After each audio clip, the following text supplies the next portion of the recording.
It is Y105, Dubuque's number one hit music station. My name is Steve Pulaski. My next guests are lifelong musicians, the duo responsible for the ever popular hit I'm Too Sexy, which dropped back in 1991.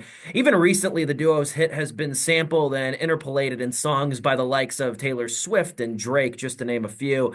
They're still active on the touring circuit, and they even released a new single back in June. It's called Sweet Harmony. You can hear that wherever you consume music. They are the duo Right Said Fred, comprised of brothers Fred and Richard Fairbrass.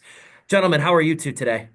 All right, Steve, thank you. Yes, we're Very good. well, We're thank you. fine. Absolutely. In the warm, which is good. Very nice. Very nice to make your acquaintance. Excited to talk to you guys today. I read that you two got the name Right Said Fred from a 1960s novelty song. Is that correct? How Good. did that name come about? Yes, it's a song sung by actor comedian Bernard Cribbins. Back in the day. I think 62 or 63, I can't remember. And it was suggested to us by a friend of ours back in 89, I think, or Yeah. 88, when we were doing a lot of pub gigs and schlepping around. We were looking for a new name, and she'd heard it on the radio, so she suggested that, and we liked it. Yeah. Because that's his nickname. Fred, that's his real name is Christopher, but Fred is a nickname. Yeah. And we put it together because we're very clever. Excellent. I love it. At what point were you two like, we're going to both pursue music together? We're brothers. We're going to be in this together. At what point did you two really decide to venture into music and stick together while doing it? Well, our first UK tour was when we supported Suicide, who were a New York duo band, New York duo, Yeah. and we did that in 1978. So we've been playing a very long time, and just sort of we're pretty stubborn people. So irrespective of the financial catastrophe of the decisions we make, we tend to just crack on.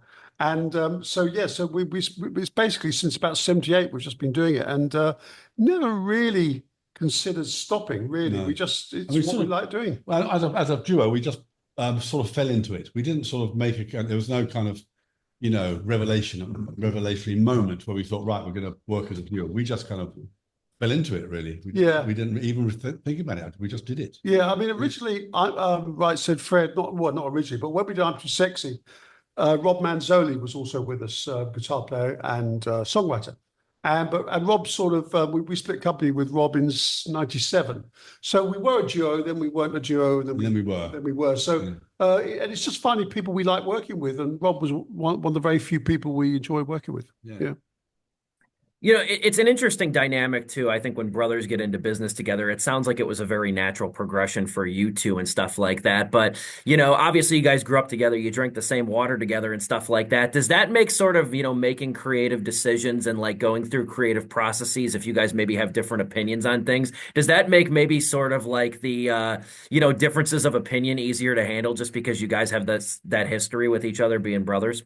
I don't know, maybe. Maybe, yes. I think sometimes it's quite good to work with a third person, say a particular producer Yeah, we who can prefer that. yeah, who acts as a kind of sounding board. Because obviously, if we both disagree, and it's a 50-50, we need an adjudicator right in the middle to say, Yes. that idea or whatever. Otherwise, we get a bit stuck. But generally speaking, we don't really disagree in any major way. Nothing really. Fred likes dance music more than I do, and I like guitar music more than he Yeah. does. Yeah. So you see, then we have differences, but they're not earth-shatteringly No, different. and also we don't really let small things get in the way. It's not worth arguing about petty things. Life's too short for that. So if we have a disagreement, it tends to be about something that we think is important. But the disagreement doesn't last long, and we don't let it sour situation. No, exactly. Never go to bed on a bad vibe. Yeah. I love that philosophy. They're Fred and Richard Fairbrass. Together they are Right Said Fred. Few more questions with you guys. You've said in the past that it was you guys running a gym in London, I believe, inspired that song, I'm Too Sexy. I want to know, what was that experience like? Like, how did you guys get into the gym business and such? Shall I It was part-time work, really. We Yeah. just, we were training anyway. And then the gym that we both became a member of was a local gym in Putney in Southwest London. And I was the manager. Fred then started working there as well. And actually, we didn't get the idea from the gym for I'm Too Sexy. The I'm Too Sexy came out of another song. and that came out of working in the studio. And the press, because the press don't think very deeply about things, they put the gym and muscles and I'm Too Sexy together and made up their own story. The truth is that Sexy was a consequence of another song, and the gym was just the way we made money at the time. And we got it remixed. We borrowed money from the bank, and back in the day when you could borrow money from the bank. And that was it really. The two things ran together really. They weren't part and parcel of the same story. I know a lot of people, recognize I'm Too Sexy from different TV shows and movies and things like that. Do you guys remember the first movie or TV show, or, the first time you were contacted, or your record label was contacted to have that song used in a show or movie? Do you remember that and what your reaction was to that? First one, I think one of the very early ones was actually a TV commercial in America. I think it was possibly Ford Mondeo or something like that. I think that was one of the early ones. And to be honest with you, we didn't really we just thought we were incredibly fortunate for this to be happening. And then Sexy's gone on to be in I don't know how many films, 30 plus films and over 50 commercials, I think. Yeah. But it's been in some great. It's also what I like about it. It's been in TV shows I really like, like West Wing and Simpsons and Family Guy, and it's been some stuff I don't like as well. But but that doesn't really matter. But it's been things I really like, which is cool. And it never, at the time when we wrote it and recorded it and then started performing it, it never crossed our minds that it would be picked up for anything else. The longevity of it has surprised us as much as anybody else. I'll start with you, Fred, then. What was your favorite use, whether it was a song, a TV show, or a movie, your favorite use of I'm Too Sexy that you can think of? I think it's Family Guy. And it's Peter dancing to it, or is it Stewie? No, it's Peter. Is it Peter? Peter, I'm pretty sure. Yeah. And I can't remember which one it is. Is it the one where the wife Marge? No, Lois. Simpsons, yeah. Sorry?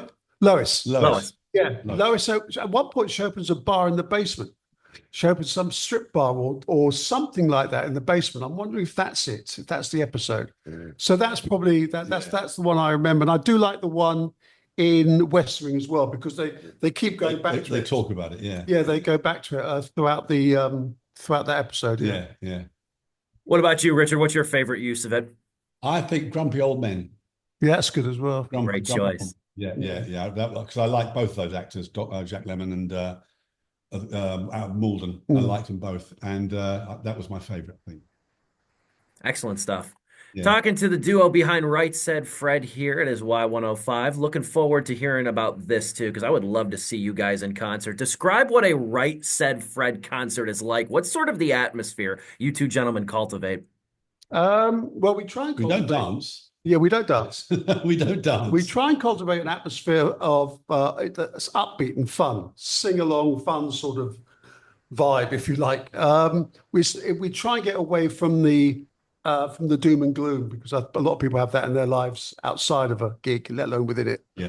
There's no political agenda. We don't talk about politics. We don't mention politics like some bands do on stage. And our lineup changes. We're in America this summer. We're doing some shows this summer, and that lineup will be like probably a 4-piece.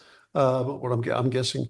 And it tends to be we just like buoyant, tough dance, guitar-driven music. That's what we like. And we never mark it out. Some bands we're not very good at rehearsing. No, we don't. They tape out the stage, and you don't move out of that little square. All this. Yeah.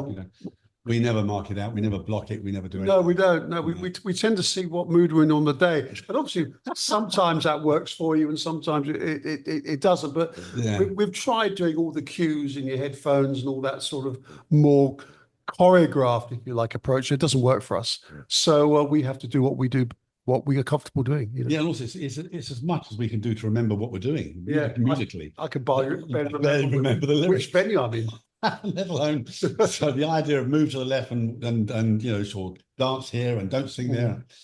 We try and keep it as simple as possible, really. And have as much fun. The more stuff you have to remember, the more stilted it can get. So yeah. gonna be exciting. You said you were gonna tour, do some dates in the United States and stuff like Yep. that. When can we expect those to be announced, and where can people find those? Those are being announced next week, as I understand it. They will be on our website. They'll be on all our social media, and there'll be links provided and tickets links provided, etc., etc. But we're just waiting for the nod. for the green light. Yeah. And we think that's coming next week. Yeah. I'm looking forward to it. 'Cause Yeah, it'll be fun. Also, it's not a flying thing. We're driving from city to Yeah, city. so it's what they call a routed tour. Yeah. We'll see Okay. much more of the States Yeah. than we've ever done before. Yeah, it's gonna be a blast. Yeah. Yeah, so we're looking forward to it. Yeah. I highly recommend their website too. Their website is rightsaidfred.com. It's a very fun site. They got a lot of different things on here, lots of different photos, videos, and more. Check it out, rightsaidfred.com. One more for you, gentlemen, while I got you. It's been a few years since you two last dropped an album. What's the status of some new music? I know, like, in the era of streaming, I think a lot of artists and bands have sort of just went the route of releasing singles more so Yep. than full-blown albums. I don't know if that's something you guys have pursued. I guess what's your philosophy, like looking towards new music? How do you two plan to go about it? Well, we've constantly released new music, but it's been based around singles and EPs, like you say. And we've just had a lot of success with a track called Sweet Harmony. That did very well for some dance charts and stuff.